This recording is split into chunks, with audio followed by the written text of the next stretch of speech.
ఇక్కడ ఎవరో యూదులో గాని పిలాతో గాని పరిసయ్యులు ఈయన మీద శిక్ష వేయలేదు, స్వయంగా తను అప్పగించుకోవడానికి వచ్చాడు భూమి మీదకి. ఎందుకు శిలువ మరణాన్ని ఎంచుకున్నాడో, ఎందుకు అఘోరమైన మరణాన్ని ఎంచుకున్నాడు, ఎందుకు ఒప్పుకున్నాడు, 39 కొరడా దెబ్బలు ఎందుకు తీసుకున్నాడు? ఆయన గడ్డం పట్టుకుని లాగినారు, 700 మంది కలిసి కొట్టినారు, తన్నినారు, ఆయన బుద్ధినారు, ముఖం మీద ఉమ్ము వేసినారు, చెంపల మీద కొట్టినారు, ముండ్లతో హింసించినారు, మేకులతో కొట్టినారు. తల్లడిల్లి చచ్చిపోయే స్థితి ఎందుకు ఎంచుకున్నాడు దేవుడు? నీ కొరకు నా కొరకు ఎందుకు అంత? ఆయన మరణం ద్వారా మనకు రక్షణ వస్తే సింపుల్ మరణం తీసుకోవచ్చు. ఆయన కాల్చిన రక్తం ద్వారా మన పాప క్షమాపణ సింపుల్ గా కట్ చేసుకుంటే ఒక్కొక్క మెల్లగా అన్కాన్షియస్ గా వెళ్ళిపోయి చచ్చిపోయేవాడు. కానీ ఎందుకు ఆ ఘోరమైన మరణాన్ని ఒప్పుకున్నాడు? ఎందుకు అని అంటే, అసలు ఆ శిలువ మరణం చూడు, అది నీది నాది. అసలు నువ్వు ఆ విధంగా హింసించబడాలి, నేను ఆ విధంగా హింసించబడాలి. మనం చేసిన పాపానికి శిక్ష అది.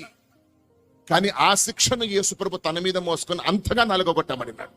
ఎందుకు? మన దోషములు, మన పాపము, మన అతిక్రమములను తుడిచివేయడానికి, కడగడానికి, శాపము కొట్టివేయడానికి, బంధకములను విరగొట్టడానికి, నరకము తప్పించడానికి, పరలోకము నిత్య జీవము ఆయనతో పాటు శాశ్వతమైన జీవితం అనుగ్రహించడానికి అంతగా నలుగొట్టు. మన శిక్ష ఇట్స్ అ పనిష్మెంట్.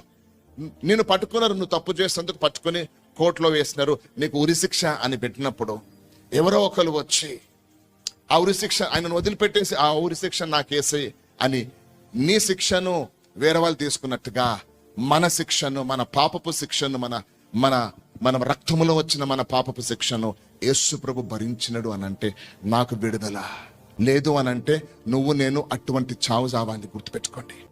సో యేసు ప్రభు వచ్చి నువ్వు గొర్రె పిల్లలు ఏవిను చేయవలసి నీ కొరకుని, నీ కుటుంబం కొరకును అర్పించవలసిన అవసరం లేదు. ఇదిగో నేనే దేవుని గొర్రె పిల్లలాగా నేను వస్తున్నాను, వచ్చి నన్ను నేను అక్కడ బలిగా అర్పించుకొని ఆ రక్తము చిందిస్తా. ఈ రక్తము పవిత్రమైనది, పరిశుద్ధమైనది, నిష్కలంకమైనది. ఒకే ఒక రక్తము, పరిశుద్ధమైన యేసు రక్తము మాత్రమే పాపాన్ని రూట్స్ నుంచి తీసివేస్తుంది.